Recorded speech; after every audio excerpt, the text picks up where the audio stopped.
রাসূলুল্লাহ সাল্লাল্লাহু আলাইহি ওয়াসাল্লাম বলেছেন, তোমাদের মধ্যে যেই ব্যক্তি এটা পছন্দ করো যে মরার পরে তাকে বিনা শাস্তিতে জান্নাত দিয়ে দিক। আল্লাহ বলছেন, মানে রাসূল সাল্লাল্লাহু আলাইহি ওয়াসাল্লাম বলছেন, তোমাদের মাঝে কোন সেই ব্যক্তি, কে আছো যে যাকে মরার পরে হাসরের মাঠে উঠানো হবে, জাহান্নামকে সে দেখতে পাবে, জান্নাতকেও দেখতে পাবে, এবং তাকে জাহান্নাম থেকে বাঁচিয়ে রেখে জান্নাত দিয়ে দেওয়া হবে।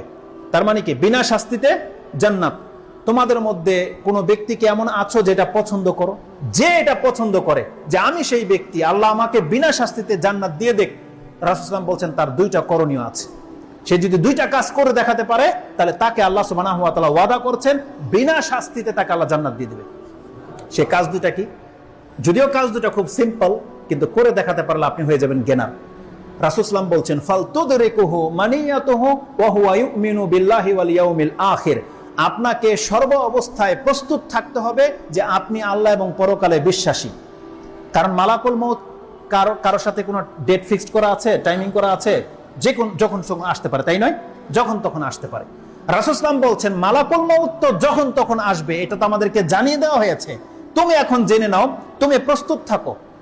কি নিয়ে? তোমার সরঞ্জাম নিয়ে। যে কোনো সময় তোমার ডাক আসবে, আসো তোমার ফ্লাইট চলে আসছে, যাতে তোমাকে যখন ডাকা হবে তখন যেন তোমার কাছে দুইটা জিনিস থাকে। সেটা কি?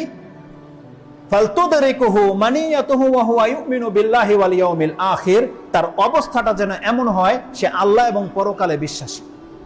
তার মানে যেই ব্যক্তি আল্লাহ এবং পরকালে বিশ্বাসী, এটা যার অন্তরে গেঁথে গেছে, এই অবস্থায় যদি মালাকুল মউত তার সাথে সাক্ষাৎ করে, তার যদি মৃত্যু হয়ে যায়, রাসূল সাল্লাল্লাহু আলাইহি ওয়াসাল্লাম বলছেন এই ব্যক্তি সেই ব্যক্তি যাকে আল্লাহ বিনা শাস্তিতে জান্নাত দিয়ে দিবে।